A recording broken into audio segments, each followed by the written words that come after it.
9000 plus में इसको अभी चला भी चुका हूँ। माइलेज अगर इन सिटी की बात करूँ तो मुझे 50 मिलता ही मिलता है। अगर आप सर्विस सेंटर वालों को भरोसा अपनी बाइक छोड़ देते हो, हाँ जी, वो कुछ नहीं करते हैं। हाँ, इसमें कुछ टाइम पहले मुझे प्रॉब्लम फील हुई थी। इसका मैंने स्विंग आर्म जो है वो चेंज कराया था और साइलेंसर चेंज कराया था, उसमें कोरोजन आ गया था। काफ़ी लॉन्ग टूर भी मैंने इसके साथ में किए हैं, बद्रीनाथ, माना गाँव गए थे, अभी लेटेस्ट केदारघंटा करके आया हूँ, और उससे पहले भी काफ़ी करा था। माउंटेन्स में तो बहुत चला चुका हूँ मैं। मैंने 4 सर्विस करा ली है। ये बॉडी पार्ट जो है ना पूरे प्लास्टिक में है, तो समटाइम थोड़ी सी आवाज़ आती है, वो मुझे फिक्स करानी पड़ती है। मेन तो वही है कोरोजन की, बाकी तो बाइक का परफॉर्मेंस हर चीज़ बेस्ट है। दोस्तों अगेन आप लोगों के लिए एक और ओनरशिप रिव्यू जो है वो लेकर के आ चुके हैं। अपने साथ दो खड़ी है भाई एक्सट्रीम 125R। ये वाली बाइक तो मेरी है, जिसको आप पुरानी वीडियोस में कई बार देख चुके हैं, बट ये वाली बाइक है भाई की। सबसे पहले मैं भाई से मिलवाना चाहूंगा। सर बहुत बहुत स्वागत है आपका। सबसे पहले अपना शुभ नाम बताइए। अब्दुल्ला जी हमारे साथ जुड़े हुए हैं। एक्सट्रीम 125R ऑन करते हैं, लेकिन कुछ चीज़ आपको डिफरेंट देखने को मिलेगी भाई की बाइक के अंदर। तो भाई कब परचेज करी आपने बाइक? 9 मंथ्स एगो मैंने इसको परचेज किया था। पूरे 9 मंथ्स हो चुके हैं और 9000 प्लस में इसको अभी चला भी चुका हूँ। ठीक है, तो मतलब एक अच्छा खासा एक्सपीरियंस जो है वो अपना ले चुके हैं। तो बहुत से भाई कंफ्यूज हो रहे होंगे कि ये बाइक अभी लॉन्च हुए, क्योंकि ये कलर लॉन्च हुए जो करीब 3-4 महीने हुए होंगे। हाँ। तो आप 9 मंथ से कैसे यूज कर रहे हैं बाइक को? एक्चुअली मैंने इस पे ना ये पूरा रैप किया है। हमारे होम टाउन में रेप थोड़ा सस्ता भी होता है और अच्छा भी होता है, तो उसको पूरा रेप किया है 2026 में ही। बट कलर में थोड़ा सा फर्क है, आप देखोगे वो थोड़ा ग्रीन स्टोन पे नार्डो में, ये प्रॉपर एकदम ग्रे में आ गया, सिल्वर या ग्रे कर सकते हैं। तो भाई की जो बेसिकली वेरिएंट रहने वाला है वो 125 और सिंगल चैनल एबीएस। बाइक को 9 मंथ्स हो गए हैं साकिब भाई, और 9000 से समथिंग में उसे ऊपर चला चुका हूँ। काफी लॉन्ग टूर भी मैंने इसके साथ में किए हैं, बद्रीनाथ, माना गाँव गए थे, अभी लेटेस्ट केदारघंटा करके आया हूँ, और उससे पहले भी काफी करा था। माउंटेन्स में तो बहुत चला चुका हूँ इस बाइक। मतलब एक बढ़िया एक्सपीरियंस आप इसके साथ ले चुके हैं। यस, हर तरीके का। हाईवे जब आप परचेज करने की सोच रहे थे, तो सबसे पहले इसको परचेज करने का प्लान कैसे बना? कोई पहले बाइक आप यूज करते थे? 125 सीसी में मेरे पास होंडा शाइन थी, जिसको 2014 से मैं लगातार यूज करता आ रहा था। ठीक है। अब हमारा क्या होता है कि एक सिटी इन भी होता है और आउट स्टेशन भी होता है। ठीक है। तो 125 सीसी से ऊपर मैंने जाने का इसलिए सोचा क्योंकि सिटी में फिर मुझे एवरेज नहीं मिलेगा, माइलेज भी जरूरी है, तो वो सब चीजें कंसाइडर करने के बाद ही मैं इस बाइक पे पहुंचा हूँ। सबसे पहले चलाने की बात करेंगे। 125 सीसी सेगमेंट की बाइक है, कैसा लगता है इसको चलाने का एक्सपीरियंस? एक्सपीरियंस देखो कंफर्टेबल है। सीट की अगर बात करूँ, सीट बहुत ज़्यादा कंफर्टेबल है। राइडिंग पोस्चर इसका एक अच्छा माना जाता है, और मैं जो कर रहा हूँ, मैं इस पे लगातार 400 किलोमीटर भी किया है वन डे में, तो राइडिंग पोस्चर में या थकावट ऐसा तो कुछ भी नहीं होता है। ब्रेक तो देखो लेना ही पड़ता है 200 किलोमीटर 250 पे, और कुछ ये बोलते थे कि 125 सीसी है तो 100 किलोमीटर से ज़्यादा चलेगी नहीं। हाँ। तो वो मिथ भी मैं फेल कर चुका हूँ। जब हम यहाँ से डायरेक्टली बद्रीनाथ गए थे, तो रुद्रप्रयाग जो कि 360 किलोमीटर है, वहां जाके हमने पहला ब्रेक लिया था इस बाइक पे। तो मतलब कंटिन्यूअसली आप एक लॉन्ग डिस्टेंस तक इसको चला भी सकते हैं। यस। बात करें फ्रंट से, अगर हम लाइटिंग सेटअप वगैरह की, तो नाइट टाइम में चलाने का आपको अच्छा मौका लगा होगा। बिल्कुल। कैसा लगा लाइट सेटअप वगैरह आपको? अगर इसकी ओरिजिनल हेडलाइट की मैं बात करूँ तो ये बहुत ज़्यादा अच्छी नहीं है। ठीक है। बिल्कुल ओरिजिनल रिव्यू है ये। अगर इसको आप हाई बीम पे करके चलते हो तो एक स्पोर्ट्स होता है, लेकिन लो बीम का तो इसका पता ही नहीं लगता कि कहाँ है। इसीलिए मैंने यहाँ पे फॉग लैंप ना इंस्टॉल किए हुए हैं। एडिशनल लाइट्स लगानी बहुत जरूरी है। अगर मैं नाइट राइड कर रहा हूँ, मोस्टली मेरी नाइट्स ही होती है। ठीक है। तो मतलब लाइट इतनी कैपेबल नहीं है कि आपको नाइट में सपोर्ट कर सके? नहीं, नाइट में तो बिल्कुल भी सपोर्ट नहीं मिलता है मुझे इसका। ब्रेकिंग की अगर हम बात करें, वो आपको कैसी लगी? ब्रेकिंग सिंगल चैनल एबीएस में चला रहा हूँ। हाँ जी। तो फ्रंट में तो कोई है ही नहीं कि मुझे थोड़ा 1% भी डाउट लगे। बहुत अच्छी ब्रेकिंग है, और पीछे ड्रम है, बट अब अपडेट हो गया डुअल चैनल एबीएस, तो वो बहुत अच्छी चीज हो चुकी है। तो ब्रेकिंग भी अच्छी है इसके साथ। तो ओवरऑल ब्रेकिंग आपको पसंद आई है? बहुत अच्छी ब्रेकिंग है। सस्पेंशन की बात करें, आपने कहा कि पहाड़ों वगैरह पे भी आप घूम करके आए हैं, तो इसका बहुत अच्छे से आपने आइडिया ले लिया होगा। यस, सस्पेंशन बहुत प्रीमियम क्वालिटी के इसमें लगे हुए जो हैं, मुझे उसमें कोई प्रॉब्लम है ही नहीं। सस्पेंशन से रिलेटेड या फिर राइडिंग से रिलेटेड कोई प्रॉब्लम नहीं है। ठीक है। तो 8 महीने पहले जहां तक मेरा आइडिया है, उस टाइम एक CB 125 आ रही थी। एग्जैक्टली। तो उस टाइम आपने ले ली थी या फिर परचेज करने का प्लान चल रहा था? नहीं, उस टाइम तो मैंने ले चुका था। मैं ले चुके थे। उसके बाद आई है वो हॉर्नेट 125। उस बाइक के बारे में क्या ख्याल है आपका? हॉर्नेट 125 अभी तक ना चलाई है, देखी तो है बहुत, बट लुक इसी से सिमिलर है, इसी से इंस्पायर्ड है। लेकिन कुछ बोलते हैं कि जो उनकी 1000 सीसी हॉर्नेट है उससे इंस्पायर्ड है, बट मुझे तो इसी का कॉपी पेस्ट लगता है, तो इसलिए मैंने उसको चलाना तो पसंद नहीं किया अब तक के। हाँ, देखी बहुत लोगों पे, थोड़ी अच्छा फील आता नहीं है मुझे उसके लिए। ठीक है। अब अगर हम बात करें इसकी माइलेज वगैरह की, तो माइलेज वगैरह आप क्या निकाल रहे हैं इस बाइक से? माइलेज अगर इन सिटी की बात करूं तो मुझे 50 मिलता ही मिलता है। 50 मिल जाता है? 50 मिल जाता है इन सिटी में, जैसे दिल्ली जैसे रोड में ट्रैफिक में चल रहे हैं 50 मिल जाता है। और माउंटेन्स पे जाके वही एवरेज थोड़ा सा डाउन होता है, 45 to 40 तक आता है, क्योंकि बाइक को पूरा प्रेशर में चलना पड़ता है। एक चढ़ाई पे आप चढ़ रहे हो तो वहाँ पे ओवर प्रेशर जब लगता है तो वहाँ पे थोड़ा डाउन होता है। लेकिन वही अगर मैं हाईवे पे जैसे घर जाता हूँ, सहारनपुर में हमारा होम टाउन है, वहाँ पे जाता हूँ तो वही एवरेज मुझे 60 का एक्यूरेट 60 या 62 के आसपास मिल जाता है, दिखाता है। यस। तो अभी बताइए कि इसमें जो जैसे माइलेज आप बता रहे हैं, तो ये इनिशियल से ऐसा ही था या फिर आपसे सम टाइम जो है माइलेज में कुछ कमी वगैरह आई है, बढ़ा है माइलेज अपना? फर्स्ट सर्विस के बाद इम्प्रूवमेंट आई है। फर्स्ट सर्विस के बाद? फर्स्ट सर्विस के बाद इम्प्रूवमेंट आई है। फर्स्ट सर्विस पे तो मेरा लेके मैंने सोचा 500 तक चल रही ना, यार ये गलत चीज़ ले ली मैंने 35 का मिल रहा था, 40 का मिल रहा था, एक टाइम पे 25 का भी एवरेज मिला है। लेकिन फिर जब फर्स्ट सर्विस हुई है, वो अच्छे से हमने कराई है, तो उसके बाद इसमें मुझे जो एवरेज मिला है 50 प्लस का ही, तो फिर तब जाके दिल खुश हुआ कि नहीं अब एवरेज भी सही है और बाइक भी अच्छी है। अब ये बताइए कि अभी तक आपने चलाई है, सर्विस वगैरह भी आपने करा ली होगी, सर्विस एक्सपीरियंस कितनी सर्विस हो चुकी है अपनी? मैंने 4 सर्विस करा ली है। वैसे तो अभी जैसा 9200 ये चली है, ठीक है। अभी होनी थी 200 किलोमीटर पहले, बट मैंने 8000 पे फोर्थ सर्विस कराई है। ठीक है। और सर्विस का एक्सपीरियंस देखो, अगर आप सर्विस सेंटर वालों के भरोसे अपनी बाइक छोड़ देते हो, हाँ जी। वो कुछ नहीं करते हैं। वहाँ पे उनके सर पे खड़े होकर उन्हें बताना पड़ता है कि ये भी चेक करो, ECU भी चेक करो, आप मेरा व्हील खोल के पूरा अच्छे से चेक करो।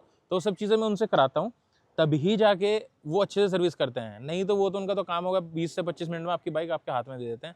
वो चीज़ मैं नहीं कराता हूँ, तो प्रॉपर इस तरीके से मैं सर्विस कराता हूँ। सर्विस जो है 4 आप कह रहे हैं, तो चारों चार ये होती इसमें फ्री सर्विस कितनी मिली थी आपको? 5 5? एक बाकी है। अच्छा ठीक है, अभी वाले को 4 मिली है। तो कैसा रहा, मतलब सर्विस एक्सपीरियंस में कमी वगैरह कुछ आई, ऐसा कुछ लगा आपको? नहीं, सर्विस में तो कुछ कमी नहीं थी। वहाँ पे तो मैंने जैसे बताया आपको कि मैं अपने हैंड से ही उनसे बोल के चीज़ें कराता हूँ। हाँ, इसमें कुछ टाइम पहले मुझे प्रॉब्लम फील हुई थी। इसका मैंने स्विंग आर्म जो है वो चेंज कराया था और साइलेंसर चेंज कराया था, उसमें कोरोजन आ गया था। ठीक है। तो वो चीज़ मैंने चेंज कराई थी। तो भाई आपने इतना सारा चला दिया बाइक को, तो कुछ कमियां भी निकल के आई होंगी बाइक के अंदर से? ऑफ कोर्स आई हैं कमियां, बहुत सारी आई हैं। सम टाइम मुझे फील होता है कि पावर थोड़ी सी लेस लग रही है। मोस्टली माउंटेन्स में, सिटी राइड्स में कुछ भी नहीं लगता है। दूसरा ये होता है कि जैसे कि इसकी बॉडी पार्ट जो है ना पूरे प्लास्टिक में है, तो सम टाइम थोड़ी सी आवाज़ आती है, वो मुझे फिक्स करानी पड़ती है। और जैसा कि मैंने बताया आपको कि स्विंग आर्म और साइलेंसर में इसका चेंज करा चुका हूँ, क्योंकि उसमें ना कोरोजन की प्रॉब्लम बहुत आई है मुझे, तो वो अंडर वारंटी ही पूरा चेंज हुआ है।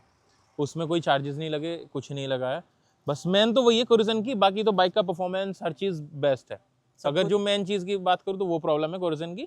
दूसरा, हेडलाइट थोड़ी सी डिम है, इसको इम्प्रूव कर सकता था हीरो, ताकि हमारा जो लाइट का फोकस है वो ज़्यादा अच्छा मिले। और इंडिकेटर तो इसके हैं ही ज़बरदस्त। सीट वगैरह की बात करें, जैसे कि आपने कहा कि आप लंबे टूर पे भी इसका इस्तेमाल कर चुके हैं। हाँ, मैं इस सीट को ना लंबे टूर पे इस वाली सीट को स्पेशली यूज़ नहीं करता हूँ। मेरे पास एक जेल सीट है, मैं वो इसके ऊपर लगा के तब यूज़ करता हूँ। ठीक है। क्योंकि जब मैंने फर्स्ट टाइम बिना सीट के किया था, बिना जेल सीट के, तो नैनीताल में किया था, तो वहाँ पे पूरा बैक नम हो गई थी इस वजह से यहाँ पे, क्योंकि ये बहुत टाइट है। वैसे सॉफ्ट फील होती है लेकिन है टाइट, इसीलिए मैं जेल सीट का यूज़ करता हूँ इसके ऊपर। ठीक है। ऐसे में अगर हम बात करें पिलियन सीट का, कैसा अपना रिस्पॉन्स रहता है? पिलियन तो अच्छा ही है, क्योंकि अगर पिलियन बैठ के तो बोलते हैं कि थोड़ी सी ऊंची है, वो R15 वाला फील आता है उसको। तो लेकिन अच्छा है सीट। वैसे अगर नॉर्मली में देखो, सीट राइड के लिए देखो तो बहुत अच्छी सीट है, कुछ भी लगाने की जरूरत नहीं है, क्योंकि सीट राइड में बिना जेल सीट के ही करता हूँ इसमें। तो ओवरऑल कंफर्टेबल है, चलता रहता है? ओवरऑल कंफर्टेबल है। अच्छा, कुछ चीजें जो कि सुनने में आती हैं कि इसमें हो जाती हैं आफ्टर सम टाइम, जैसे कि आपने कहा पीछे का अपना स्विंग आर्म जो है वो उसमें दिक्कत आ रही थी, इंजन लीकेज वगैरह की भी दिक्कत, ऐसी कुछ आपने ऐसी feel करी? मुझे कोई दिक्कत नहीं आई है। गियर्स की बात करें, गियर्स अटकने वगैरह की कोई इशू? गियर्स अटकने की प्रॉब्लम तब आती है अगर हाफ क्लच पे राइडिंग करते हो, वो मैं बिल्कुल नहीं करता हूँ। और दूसरा ये कि आपका जो गियर लीवर होता है ना, ये यहाँ पे आपको प्रॉपर ना इसमें ल्यूब वगैरह करके रखना पड़ता है। ठीक है। और फर्स्ट सर्विस तक या सेकंड सर्विस तक आपको गियर का लगेगा कि अटक रहे हैं, लेकिन वो क्या होता है, इन ट्रांजिस्ट होता है, जब आपके जो इंजन के पार्ट्स हैं वो आपस में फ्रिक्शन कर रहे हैं, तो वेयर एंड टियर होता है उसमें। वेयर एंड टियर हो रहा है, तो उसके बाद में यहाँ पे जाके ये नॉर्मल है। अभी बहुत सॉफ्ट है, इवन मैंने अभी इसमें ल्यूब भी नहीं किया, तभी भी सॉफ्ट है। जैसे कि नहीं में आपको लग रहा होगा आपके गियर फंस रहे हैं या कुछ हो रहा है, अटक रहे हैं। हाँ, तो वो चीजें नहीं हो रही लगता है कि हार्ड भी फील हो रहे हैं कई बार।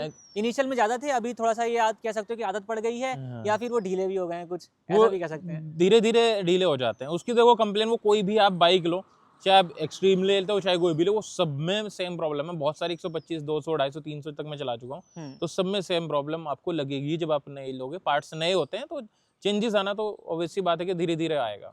तो कुछ एक्सेसरीज वगैरह भी आपने जो है कार अपनी बाइक में लगा रखी हैं, यस। तो ये एक्सेसरीज जैसे आपने लगाई तो कुछ इससे प्रॉब्लम वगैरह तो नहीं होती, जैसे लाइक आपने यहाँ पे एक्स्ट्रा लाइट लगवा रखी है, तो जब सर्विस वगैरह कराने गए तो वहाँ पे कोई इशू वगैरह आया? नहीं, मैंने जो लाइट्स लगाई हुई है ना, इसमें मेरी बाइक का कोई भी वायरिंग कट नहीं हुआ है। ठीक है।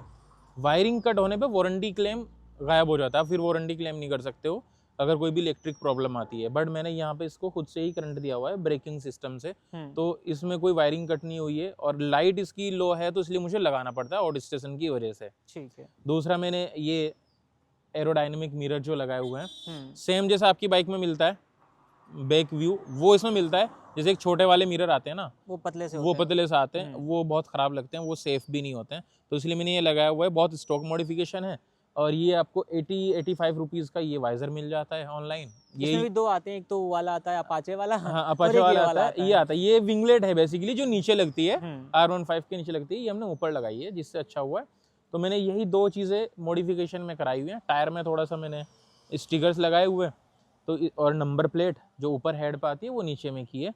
तो उसके अलावा कोई मॉडिफिकेशन नहीं है, पूरी स्टॉक है जैसे आपकी नई आई हुई है, लेकिन इसी से लगता है कि नहीं बहुत हैवी मॉडिफिकेशन हुई हुई है। लेकिन भाई की बाइक जो है जब आप फर्स्ट इंप्रेशन में देखोगे क्योंकि इन्होंने रैपिंग वगैरह करा रखी है सेम कलर के साथ में, तो ऐसा लगेगा, क्योंकि मैंने फोटोज में देखा, तो मैं जब तक भाई से मिला नहीं तब तक मेरा बिल्कुल यही था कि भाई के पास नई वाली है। फिर यहाँ पर मिले तो यहाँ पे मालूम पड़ा कि भाई के पास जो है अपना जो इससे प्रीवियस आती थी, इसके लिए भी अपनी आ रही है।